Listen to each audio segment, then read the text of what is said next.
Hello everyone, welcome back to this YouTube channel. So students, last lecture में मैंने question number 4 तक finish कर दिया था। आज हम करेंगे क्वेश्चन नंबर 5, 6, 7, 8।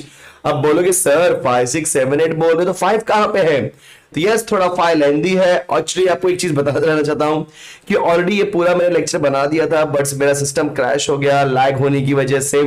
एंड जो भी पूरा वीडियो मैंने 40 से 45 मिनट्स का क्रिएट किया था वो पूरा का पूरा कैंसिल हो गया, मतलब इन शॉर्ट वो खराब हो गया। तो मुझे फिर से इसको रिकॉर्ड करना पड़ रहा है। आई होप कि आप समझ सकते हो, इसलिए कल मतलब वीडियो नहीं आ पाया, उसके लिए माफी चाहूंगा। बट हाँ, जो भी मैं आपको सिखा रहा हूँ गाइस, उसको बहुत ध्यान से सीखो। जब भी आपको वीडियो मिल रहा है एकदम अच्छे से सीखो, सो दैट कि आपको पूरा का पूरा कॉन्सेप्ट क्लियर हो जाए।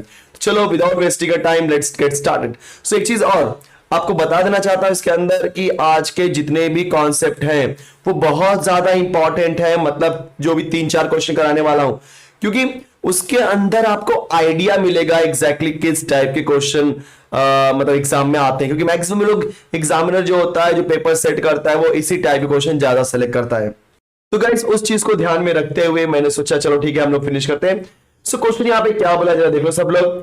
A card is drawn at random from an ordinary pack of 52 playing cards. State the number of elements in the sample space if consideration of suits is not taken into account and is taken into account. अब कई लोग सोचेंगे sir ये suits का meaning क्या होता है? तो सुनो, अगर मैं गाइस बात करूंगा प्लेइंग कार्ड्स, तो टोटल 52 प्लेइंग कार्ड्स होते हैं, जिसको दो पार्ट में डिवाइड किया जाता है, जिसमें से 26 रेड होता है और 26 ब्लैक कार्ड होते हैं, बराबर। अब ये जो 26 रेड कार्ड है, इस 26 रेड कार्ड को हमने दो पार्ट में डिवाइड किया, 13 हार्ट और 13 डायमंड। ओके स्टूडेंट्स, और सिमिलरली इस ब्लैक को भी हमने दो पार्ट में डिवाइड किया, 13 क्लब एंड 13 स्पेड। देखा आपने? यस। सो पूरा 52 प्लेइंग कार्ड्स आपका दो पार्ट में डिवाइड हुआ, 26 रेड 26 ब्लैक। बाद में 26 रेड को दो पार्ट में डिवाइड किया, हार्ट एंड डायमंड, ब्लैक को भी क्लब एंड स्पेड।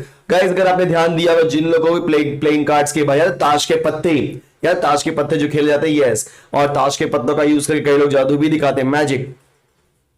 सो ये एग्जैक्टली अगर आपने देखा है तो बहुत अच्छी बात है, अगर नहीं देखा है तो घबराने की जरूरत नहीं, मैं आपको यहाँ पे दिखा रहा हूं ना, मतलब यहाँ पे समझा रहा हूं ना।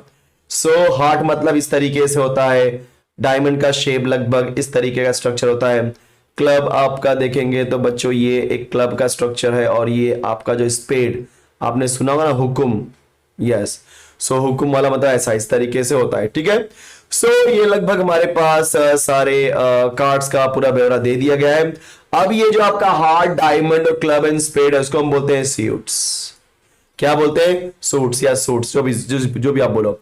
सो उसने कंडीशन क्या दिया है? पहला कंडीशन ध्यान देना, कंडीशन नंबर ए क्या बच्चों, कि consideration of the suits is not taken into account.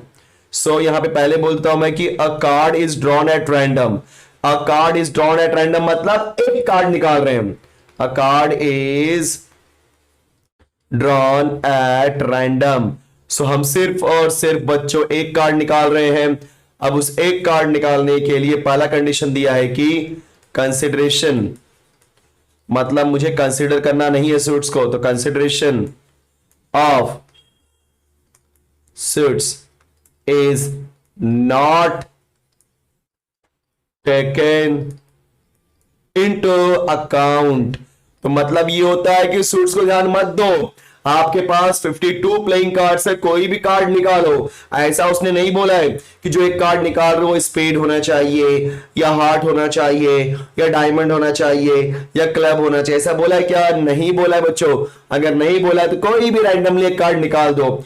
मतलब मेरे पास कितने अवेलेबल कार्ड्स है? 52, क्योंकि सूट्स के बारे में कंसीडर नहीं करना है मुझे, उसको सोचना ही नहीं है, कोई भी कार्ड आने दो फर्क नहीं पड़ता। तो मतलब मेरे पास टोटल 52 कार्ड्स अवेलेबल है, कोई भी एक निकालना है। सो जो आपका नंबर ऑफ सैंपल स्पेस होगा, 52 में से एक निकाल रहे हो ना बच्चों, तो क्या हो जाएगा आपका 52C1, क्योंकि निकालना मतलब सेलेक्ट करना, और सेलेक्ट करना मतलब क्या होता है? Combination, yes. So 52C1, and इस 52C1 को सिंप्लीफाई करोगे तो आपका आंसर क्या आएगा बच्चों? 52। Perfect, yes. अब देखते हैं इसका बी पार्ट क्या है। Consideration of suits is taken into account. चलो कोई बात नहीं। So consideration consideration of suits is taken into account, इसका मतलब ये होता है कि आपको suits को कंसीडर करना है। मतलब कार्ड आपका हार्ट से आ रहा है कि डायमंड से आ रहा है कि क्लब से आ रहा है कि स्पेड से आ रहा है, वो कंसीडर करना है। बट एक प्रॉब्लम है, प्रॉब्लम ये है कि आप इसने बोल दिया सूट्स को कंसीडर करना है, बट कौन से सूट्स को कंसीडर करना है वो नहीं बताया। अगर उसने बोला होता कि भाई हार्ट में से निकालो, तो मैं हार्ट के 13 कार्ड लेता, 13 में से कोई एक निकालता। या उसने बोला होता डायमंड पे से निकालो, तो डायमंड के कार्ड लेकर के उसमें से निकालता। या उसने बोला होता क्लब से निकालो, क्लब के 13 कार्ड लेकर के उसमें से निकालता। या स्पेड में से निकालो, स्पेड में से निकालता। लेकिन प्रॉब्लम यहां पे ये है मेरे बच्चों, यहां पे स्पेसिफाई नहीं किया है। अगर स्पेसिफाई नहीं किया है, इसका मतलब क्या होता है, आइदर हार्ट और डायमंड और क्लब और स्पेड। समझ गए ना? So consideration of suits is taken into account में हम हार्ट में से भी निकाल सकते हैं, डायमंड से भी निकाल सकते हैं, क्लब से भी, स्पेड से भी। सो ध्यान रखो बच्चों, अगर मैं हार्ट से निकालता हूं, सो हार्ट में कितने कार्ड है, 13। 13 में से कोई एक कार्ड निकालना है, तो क्या हो जाएगा 13C1। मतलब हार्ट में से निकालो या डायमंड से निकालो या क्लब से निकालो या स्पेड से निकालो, दोनों का मीनिंग सेम है। याद है हमने परम्यूटेशन कॉम्बिनेशन में ये बोलते ना फंडामेंटल प्रिंसिपल ऑफ काउंटिंग सीखी थी, उसी कॉन्सेप्ट के हिसाब से जब बीच में और आता है तो बच्चों अब लिखते हैं प्लस। क्या लिखते हैं, प्लस। सो हार्ट के लिए बोलो क्या हो गया 13C1, क्योंकि 13 कार्ड होते हैं हार्ट के, उसमें से कोई एक निकालना है, सो 13C1। फिर और आ गया तो प्लस, फिर निकालना है डायमंड, तो बच्चों डायमंड के भी कितने कार्ड है, देखो ऊपर 13 है, सो 13C1। फिर प्लस क्लब के भी 13 है, 13C1 प्लस स्पेड के भी 13 है, 13C1। देखा, हर एक सूट्स को कंसिडर करेंगे और उसमें से कार्ड निकालने की कोशिश करेंगे। सो 13C1 होता है 13, 13C1 होता है 13, तो आपका इन शॉर्ट क्या मिलेगा 13 plus 13 plus 13। So therefore number of sample space यहां पे भी क्या आ गया 52। ओके, यस, आई होप कि अभी आपको दोनों का आंसर समझ में आ गया होगा। दोनों का आंसर 52 है, ये मत सोचो दोनों सेम क्वेश्चन है, बट मीनिंग देखो कैसा दिया है, राइट? यस। सो अब आते हैं क्वेश्चन नंबर 7 की तरफ बच्चों। क्वेश्चन नंबर 7 क्या दिया हुआ है, बहुत आसान लग रहा है मुझे। बॉक्स 1, तो मेरे पास यहाँ पे एक बॉक्स 1 है जिसके अंदर 3 रेड कार्ड हैं या 3 रेड मार्बल हैं, और उनके नाम क्या है बोलो, R11, R12 एंड R13। मैं क्वेश्चन भी रीड करता हूँ, लिखते रहता हूँ। 2 ब्लू, सो इसी बॉक्स में 2 ब्लू मार्बल्स भी हैं, और जिनको हमने क्या बोल दिया B11 एंड B12। फिर क्या बोला है, विच वाइल बॉक्स 2 कंटेन्स। अभी हम आते हैं बच्चों बॉक्स 2 के पास। सो बॉक्स 2 में 2 रेड, अगर 2 रेड हैं तो वो बोलो क्या हो जाएगा आपका R21, R22। सही है। और 4 ब्लू है, क्या बात है, ब्लू मार्बल ज्यादा है इसके अंदर। सो बोलो कितना हो जाएगा आपका यहाँ पे B21, B22, B23 and B24। Perfect, yes. A fair coin is tossed, देखो हर कॉन्सेप्ट को लिखते जाओ। A fair coin is tossed, आप सभी को मालूम है जब एक कॉइन टॉस करते हो या तो हेड आता है या तो टेल आता है, बराबर। यहां तक हमने कर लिया। सो बॉक्स 1 में 3 रेड है, 2 ब्लू बॉल्स है। बॉक्स 2 में 2 रेड है, 4 ब्लू बॉल्स हैं। उसके बाद मैंने कॉइन टॉस किया। अब जैसे ही कॉइन टॉस करूंगा तो हेड आएगा तो टेल आएगा। आगे देखते क्या बोला उसने, if the coin turns of head, तो टॉस किया, अब कॉइन में तो हेड आएगा तो टेल आएगा। अगर हेड आता है, अब marble is chosen from box 1। अब बॉक्स 1 से मार्बल चूज करोगे तो तीनों रेड में से कोई भी एक रेड आ सकता है और दोनों ब्लू में से कोई भी एक ब्लू आ सकता है, बराबर। मतलब 5 पॉसिबिलिटी आने की, क्योंकि 5 वैल्यूज है मेरे पास, 5 में से कोई भी आ सकता है। फिर क्या बोला है, if it turns up tails, अगर टेल्स आता है, टेल आता है, सो उस टाइम पे क्या बोला है, marble is chosen from box 2। So box 2 मतलब 2 रेड में और 4 ब्लू में से कोई भी मार्बल आ सकता है। सो गाइस, मेरे कहने का तात्पर्य यहां पे बहुत आसान है। ये जो हमारा सैंपल स्पेस है S, उसकी वैल्यू क्या हो जाएगी आपको पता है। आपने कॉइन टॉस किया, आपको हेड मिला। सो हेड मिला मतलब कहां से मार्बल निकालना है, बॉक्स 1 से। तो मान लो अगर R1 मतलब रेड की बात करेंगे तो हेड के साथ में, हेड के साथ में R11, हेड के साथ में R12, हेड के साथ में R13 आ सकता है, साथ ही साथ हेड के साथ में B11 भी आ सकता है क्योंकि वो भी तो ब्लू फर्स्ट वाले बॉक्स का पार्ट है, एंड हेड के साथ में B12 भी आ सकता है, बराबर। लेकिन जैसे ही टेल आएगा, क्योंकि अपने हमने बॉक्स 1 की ये सारी पॉसिबिलिटीज है वो लिख दी। अब मान लो अगर टेल आता है बच्चों, टेल आया मतलब मार्बल कहां से चूज करना है, सेकंड बॉक्स से। अब सेकंड बॉक्स में मार्बल क्या है, R21, तो टी के साथ में R21 आ जाएगा, टी के साथ में R22 आ जाएगा। सिमिलरली अगर ब्लू बॉल आता है तो चारों में से कोई भी ब्लू बॉल आ सकता है, मतलब सॉरी यहां पे बी लिखूंगा मैं, ठीक है। सो TB21 comma TB22 comma TB23 comma TB24। बोलो और कोई पॉसिबिलिटी है क्या? ये स्टूडेंट्स नहीं है। सो बोलो क्या आंसर आएगा, 1 2 3 4 5 6 7 8 9 10 11।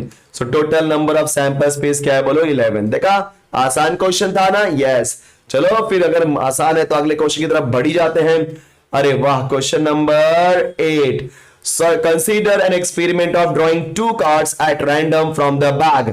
एक बैग है जिसके अंदर से मुझे 2 कार्ड निकालने हैं, लेकिन उस बैग के अंदर कितने कार्ड है, पहले से 4 कार्ड, जिसके ऊपर के नंबर बोलो क्या लिखे हुए हैं, 5 6 7 and 8। Now the question is find the sample space if cards are drawn with replacement, without replacement।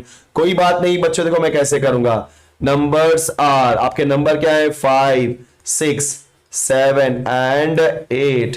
अब पहला क्वेश्चन लेते हैं, क्या बच्चों, with replacement. Okay, with replacement. So replacement में आपका सैंपल स्पेस क्या आएगा, समझते हैं। आप सबको पता है 2 कार्ड्स आर ड्रॉन, पहले बोला उसने ना स्पेस स्टार्टिंग में, 2 cards are drawn at random, 2 cards are drawn at random. So randomly मुझे 2 कार्ड निकालने हैं, लेकिन कंडीशन क्या दिया है, विथ रिप्लेसमेंट। अब समझते हैं, विथ रिप्लेसमेंट मतलब मान लो मेरे पास इस तरीके से बैग है, राइट, ये बैग है मान लो, ठीक है। इसके अंदर 5 है, 6 है, 7 है, 8 है। अब मैंने क्या किया, रैंडमली उस बैग में हाथ डाला और एक कार्ड निकाल लिया। मान लो गलती से वो कार्ड आ गया 5। अब मुझे निकालने हैं 2 कार्ड ना, है कि नहीं, तो गलती से मान लो कार्ड आ गया 5 वाला। अब विथ रिप्लेसमेंट में क्या करेंगे, जो कार्ड आपने निकाला उसका नंबर आपने नोट डाउन कर लिया, अब उस कार्ड को फिर से बॉक्स में डाल दो, बैग में डाल दो।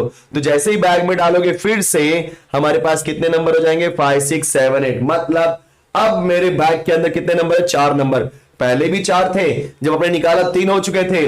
विथ बट क्या कंडीशन यहां पे क्या है, जब हम बात करेंगे विथ रिप्लेसमेंट की, सो विथ रिप्लेसमेंट में जो भी आपने निकाला हुआ है उसको फिर से बैग में डालना होता है या बॉक्स में डालना होता है, उसके बाद सेकेंड वाला प्रोसेस करना होता है। तो जब मैंने पहला कार्ड निकाला तो मुझे 5 मिला, उसका मैंने नंबर नोट डाउन कर लिया। अब मैं जब उस कार्ड को फिर से बॉक्स में डाल दूंगा, अब जब मैं दूसरा कार्ड निकालने जाऊंगा, क्योंकि आपको पता है पहला कार्ड आपने निकाला तो 5 6 7 8 में से कोई भी एक कार्ड आ सकता है, तो मैंने 5 ले लिया, क्योंकि 6 भी आएगा 7 सब आएगा, रुको 1 by 1। एक 5 ले लिया, फिर उस कार्ड को फिर से मैंने रिप्लेस कर दिया बैग के अंदर। फिर जब दूसरा कार्ड निकालूंगा, अगेन दूसरे कार्ड के चांसेस क्या होंगे, 5 भी आ सकता है, 6 भी आ सकता है, 7 भी आ सकता है, 8 भी आ सकता है। मतलब इस 5 के साथ क्या आएगा, 5, इस 5 के साथ 6, इस 5 के साथ 7, इस 5 के साथ में 8। Perfect, yes. और मान लो अगर पहला कार्ड 6 आया था तो दूसरा कार्ड क्या पॉसिबिलिटी थी, 6 5 6 6 6 7 6 8। देखा आपने, मान लो पहला कार्ड 7 आया होता तो दूसरा कार्ड 5 6 7 8 होता, तो कॉम्बिनेशन क्या बचा था, 7 5 7 6 7 7 एंड 7 8। और मान लो अगर पहला कार्ड आया होता 8, तो क्या कॉम्बिनेशन होता है 8 के साथ में, 5 6 7 8। तो बोलो क्या बनेगा आपका, 8 5 8 6 8 7 8 8। समझ गए। So number of sample space क्या यहाँ पे, दैट इज कितना का, 1 2 3 4 16। यस, एक चीज याद रखना, विथ रिप्लेसमेंट में सेम वाली वैल्यू आएगी, ठीक है बच्चों, विथ रिप्लेसमेंट में सेम वाली वैल्यू आएगी। Perfect, yes. क्योंकि हम कार्ड फिर से बॉक्स के अंदर रख देते हैं, और जब कार्ड आप बॉक्स के अंदर फिर से रखते हो ना बच्चों, तो याद रखना आप लोग, ऑटोमेटिकली ऐसा हो जाता है, क्या हो जाता है कि भाई जब आपने कार्ड रख दिया फिर से, तो फिर सेकेंड टाइम में उस कार्ड के आने के भी चांसेस बढ़ जाते हैं। ठीक है, अब आते हैं B, without replacement. Without replacement. So without replacement मतलब क्या होता है कि अगर आपने बॉक्स में से एक कार्ड निकाला, मान लो आ गया 5 6 7 8 में से 5 आ गया, अब उस कार्ड को बॉक्स में नहीं रखना है, मतलब अब कार्ड को बॉक्स में रिप्लेस नहीं करना है। सो मतलब क्या होगा, जब आपका एक कार्ड 5 आ गया उसको साइड में रखो, नोट डाउन करो उसका नंबर, उसके बाद उस कार्ड को बॉक्स में मत रखो, विद रिप्लेसमेंट में बॉक्स कार्ड को बॉक्स के अंदर रखते हैं, पर विदाउट रिप्लेसमेंट में जो आपने कार्ड निकाल लिया, अब वो बैग या बॉक्स में नहीं जाएगा। अब दूसरा कार्ड निकालना है, तो जब मान लो पहला कार्ड 5 आया तो दूसरा कार्ड निकालोगे तो 6 और 7 और 8 में से कोई भी आ सकता है, मतलब 5 के साथ में क्या आएगा, 5 6 5 7 एंड 5 8, लेकिन 5 आएगा क्या, नहीं, क्यों, क्योंकि आपने जो कार्ड निकाला, मान लो कार्ड 5 आया, अगर आप उस कार्ड को बैग के अंदर रखते तब 5 फिर से आने का चांस होता, लेकिन जब आपने कार्ड को बैग के अंदर रखा ही नहीं तो 5 फिर से आएगा, नहीं आएगा। यस, ऐसा क्यों है, ये आपका विदाउट रिप्लेसमेंट है। सिमिलरली मान लो पहला कार्ड 6 आ गया तो 6 5 आएगा, 6 6 नहीं, क्योंकि कार्ड आप फिर से रिप्लेस नहीं किए हो, 6 7 बन जाएगा, 6 8। वैसे 7 के लिए बच्चों 7 5 7 6 एंड 7 8, 8 के लिए बोलो 8 5 8 6 एंड 8 7 बराबर, तो ना ही 5 5 आएगा, ना ही 6 6, ना ही 7 7 और ना ही 8 8, 1 2 3 4 5 6 7 8 9 10 11 12।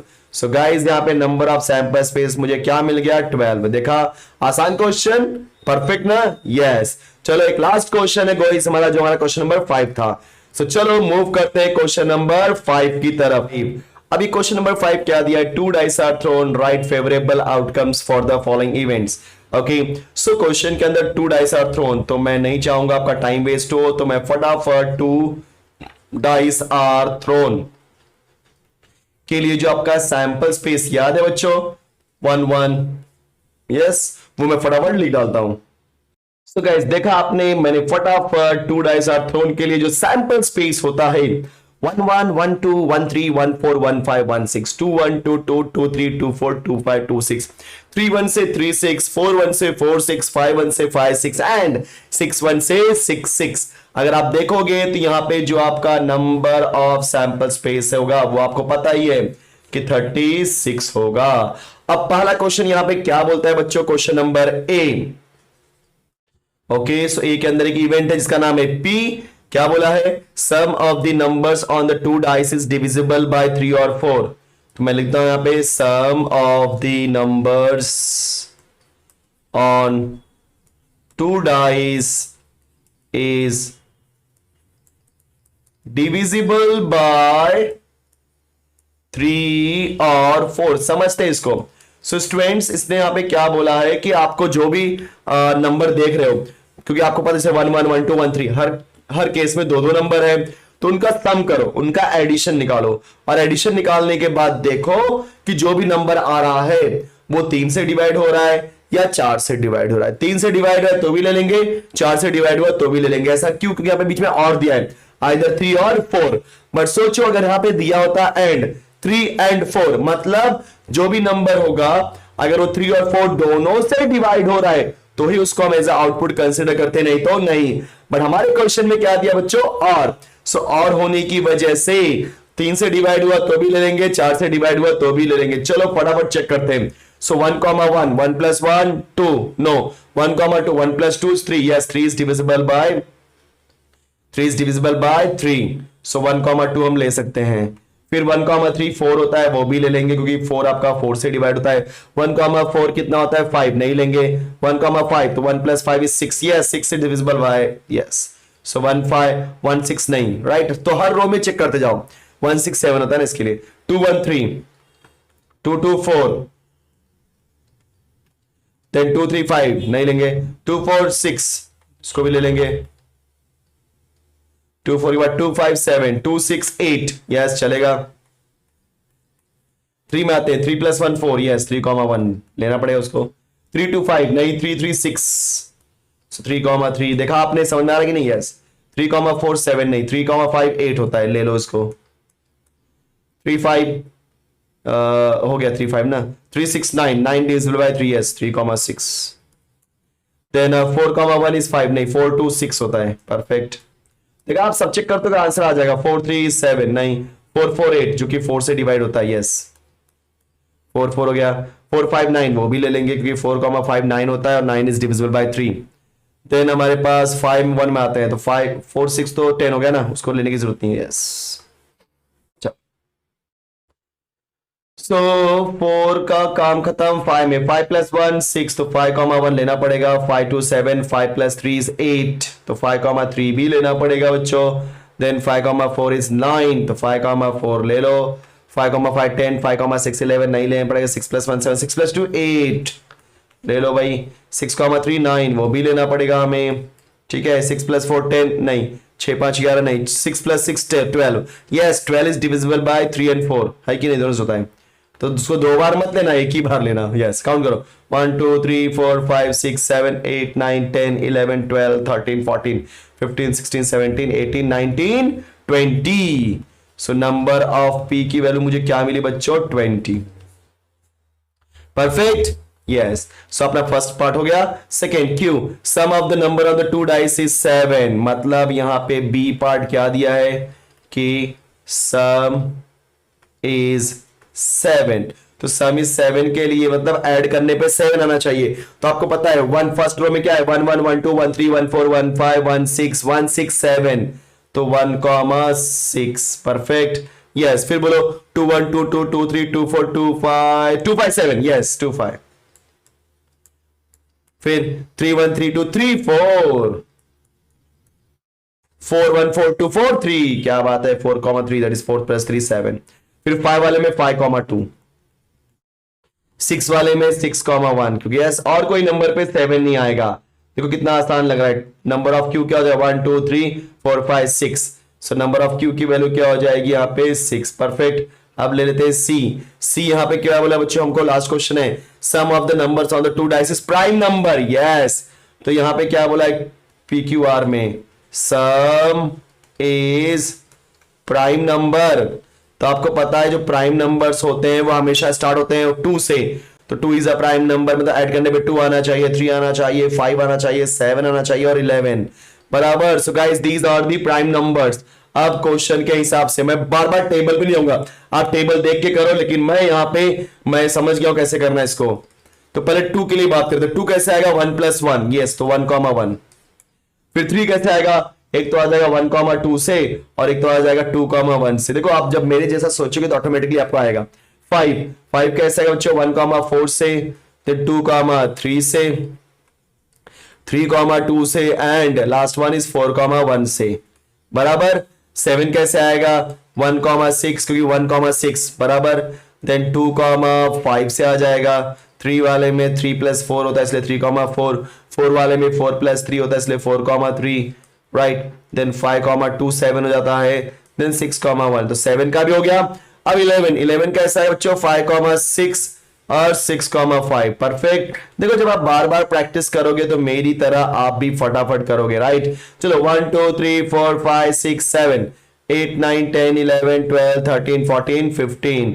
सो नंबर ऑफ आर की वैल्यू क्या मिली बच्चों, 15। देखा आपने, सो एबीसी आपने पूरा निकाल दिया।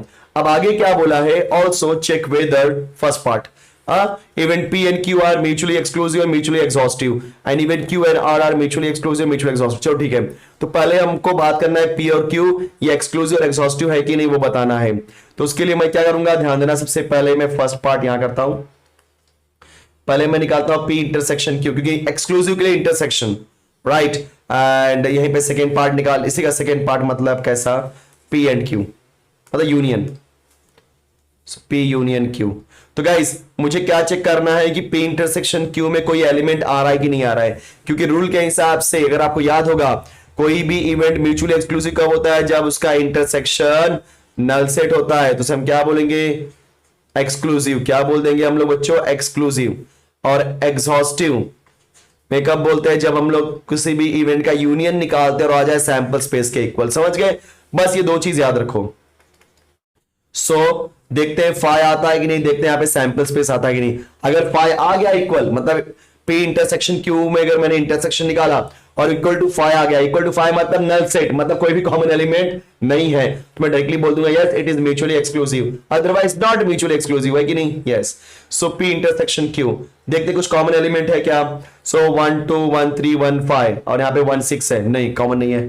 2 देख लो, 2 1 2 2 2 3 2 4 2 6 और यहाँ पे सिर्फ 2 5 है, नहीं कॉमन दिख रहा है मुझे। 3 1 3 3 3 5 3 6, यहाँ पे 3 4 कॉमन नहीं है। 4 2 4 4 4 5, यहाँ पे सिर्फ 4 3 है, दोनों में कॉमन ही नहीं है। देन 5 1 5 2 5 3 5 4 5 2 है, कॉमन नहीं है क्योंकि यहाँ पे 5 1 5 3 5 4 है और यहाँ पे 5 2, no common element. 6 2 6 3 6 6, no common element क्योंकि यहाँ पे 6 1 है। So guys P intersection Q का यहाँ पे जब मैंने इंटरसेक्शन निकाला कोई भी कॉमन एलिमेंट आया नहीं आया, मतलब नल सेट आया। नल सेट मतलब yes it is mutually exclusive, समझ गया ना? हाँ, अब हम निकालते हैं यूनियन। सो गाइस अगर यूनियन निकालोगे तो देखो 1 2 1 3 1 5, ये 1 2 1 3 1 5 और 1 6, लो 1 2 1 3 1 5 और 1 6, मतलब यूनियन में हम लोग क्या करते हैं P और Q के सारे एलिमेंट्स को लेना है।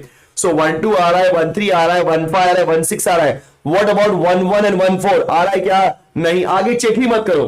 क्यों? क्योंकि जब आप यूनियन निकालते हो तो वो पूरा का पूरा इतना एलिमेंट आना चाहिए कि वो सैंपल स्पेस के एग्जैक्टली इक्वल हो जाए। अब बताओ 1 2 1 3 1 5 ऊपर से ले लिया, नीचे से 1 6 1 4 और 1 1 कहां गया? वो है क्या? नहीं है, मतलब एक भी एलिमेंट मिस हो गया, मतलब वो सैंपल स्पेस के इक्वल नहीं होगा। सो दैट मींस जब आप P और Q का निकालोगे union which is not equal to sample space, अगर सैंपल स्पेस के इक्वल नहीं है मतलब नॉट म्यूचुअली एग्जॉस्टिव।